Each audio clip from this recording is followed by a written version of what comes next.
మీకు బ్రహ్మ మానస పుత్రికలైన బల అతిబల విద్యలు ఉపదేశిస్తాను అనగా రామలక్ష్మణులు నదీ జలాలలో నిలబడి ఆచమనం చేశారు.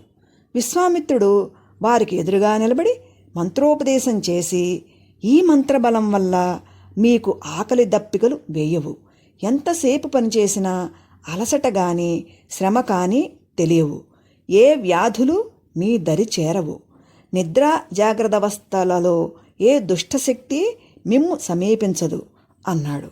రామలక్ష్మణులు చేతులు జోడించారు.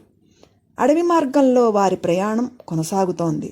చూస్తూ ఉండంగా చీకటి పడింది. ముగ్గురు దొరికిన ఫలాలు భుజించారు. రామలక్ష్మణులు పచ్చగడ్డి పరుపుపై నిద్రపోయారు. చూస్తున్న కౌశికుని మనస్సు జాలితో నిండిపోయింది.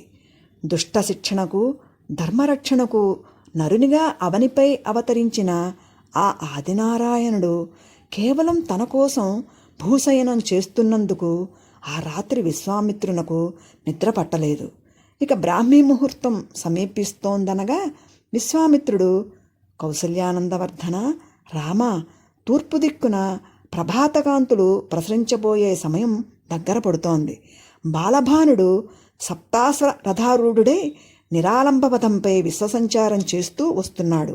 లేచి విద్యుక్తమైన నిత్యకర్మలు ఆచరించు అని మృదు మధురంగా మేలుకొల్పాడు.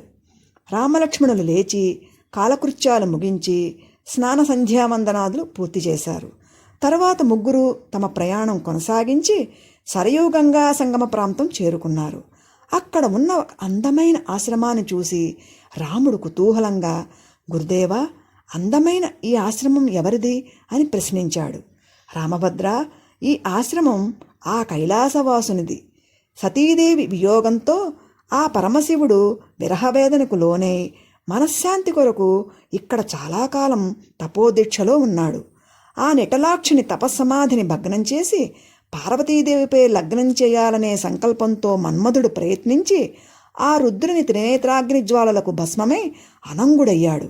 నాటి నుంచి ఈ ప్రదేశం అంగదేశమై ఈ ఆశ్రమం కామాశ్రమం అయింది అని వివరించాడు విశ్వామిత్రుడు.